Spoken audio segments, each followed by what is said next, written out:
so many different people, so many different walks of life, so many different countries. So to be here representing Charlotte, I think it's great. Woo! You remember your LeBron 9 Hornets? Yeah. I remember those. You guys remember his LeBron 9 Hornets? Yeah, for sure. Those are so dope. All right, this afternoon we get a chance to talk to you, an all-star in every lane. What about it does it mean to own the game? What does the phrase "own the game" mean to you? I think it's about being as great as you can be.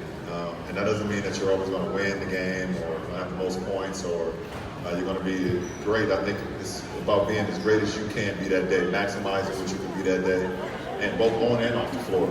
So I think that's what it's all about when we talk about owning the game. Yeah, because you have a lot of influence on kids, you can tell, so it's important. What was your favorite memory playing basketball as a kid and why? My favorite memory playing ball when I was a kid was just playing outside. Being out in the open, it's just you and your friends in the open air. No scoreboard, no referees, no media, no nothing. That kind of you're just doing it because you love the game. You're just doing it for the pure love of basketball. So, playing outside in the summertime, playing outside in spring, even playing out in the wintertime as well. That was extremely fun for me. Was it a double rim, triple? What was it? No, we had double rims. You had a double rim? That's double rims at times too. Yeah. Okay, well, we all know real owners of the game don't just play, like we were saying, they pay it forward. So how do you plan on pushing the game forward to the next generation? But for me, the way I try to push the game forward for the next generation is just showing them how much I care about the game. I never cheat the game. I always play it as the highest level that I can be.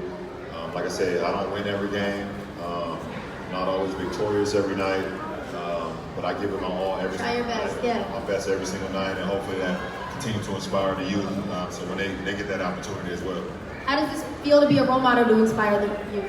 So much on your hands that you can make a difference. It's a lot of pressure, it's a lot of responsibility, but I love it. I love the fact that the youth, either here in Charlotte or obviously I know my hometown and all over the world, they look up to me for inspiration, and it's my opportunity, it's my job to let them know that I am there for them. So it's pretty cool.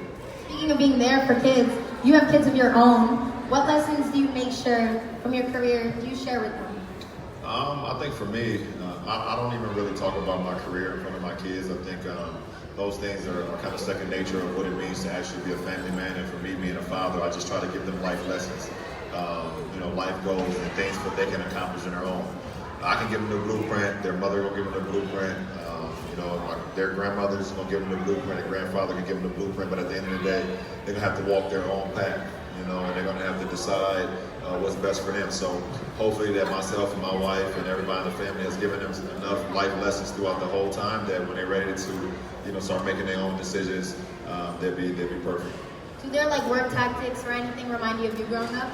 Oh yeah, absolutely. I mean, you can, anybody that have kids of their own, you kind of get mad at times when you see your kid doing things and then you remember you saying things. And they make sure they do not want to be like their parent. Like, I'll hear my dad wow, that was something my mom would do. Oh, God. Exactly. So you just sit back and laugh at it and understand if you raise your kids the right way, then there's nothing to be mad at.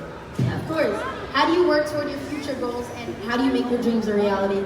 I think working towards your future goals is all about what you do in the present.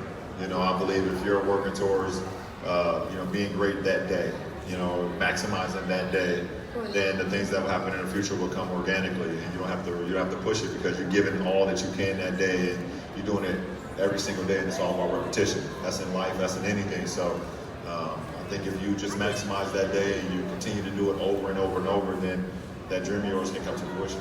I'm here for that, and there's one of my favorite quotes. It's every goal I attain, I set 10 more. I feel like you've accomplished so much in so many of your goals. Like, what other goals do you have in the future?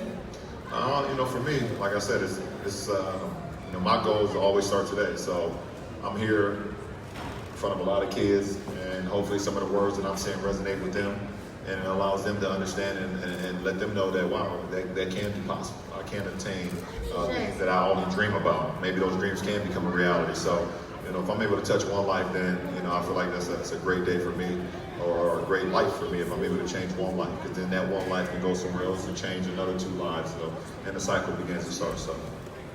Well, off the court as a businessman, what advice can you give to the young athletes here today who have interests outside of sports?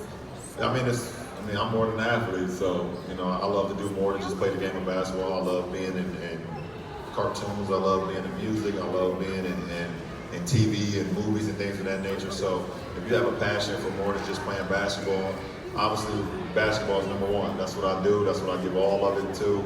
I work on my craft every day, but in the, you get a little downtime, I'm able to also think about other things that kind of excites me. And being in the TV world, like I said, from cartoons to movies to TV shows, to actually being in them and also being able to create them is a treat of mine. What basketball players did you look up to when you were a kid? Michael Jordan was one of my idols that I looked up to. Anthony Penny Hardaway was one of my idols when I was growing up. I had a couple, Space Jam. So I'm gonna be in Space Jam too. Ooh, are we hyped? Are we hyped for that? We start filming that this summer, so that'll be crazy. But then I had some local legends as well, guys that none of you guys will ever know about. I think you guys will also probably look up to guys in your hometown too that you feel like that's very good. So I had some inspiration in my hometown as well. Did you expect all this fame and influence as a kid? Did you expect this from that? No. I'm very blessed and I'm humbled. I mean, I wake up every day like, how the heck did I even get to this point? How am I here? Why am I here? You deserve it, right? He deserves it. That, Scott. Thank you. It's just a blessing.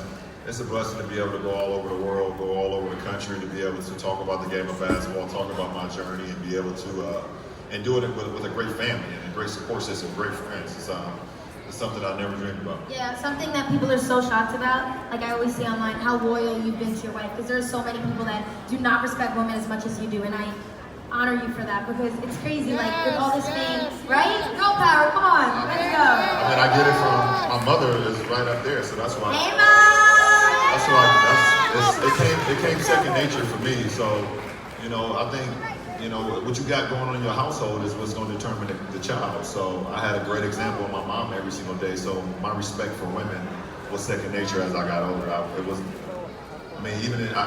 That's the only way I could have been because of the respect that my mom had every single day. So you did good, because sometimes fame comes with disrespect, but he's good. All right, so thank you for answering my questions. We have 3 kids coming up to ask you some of their own. Thank you so much, appreciate it.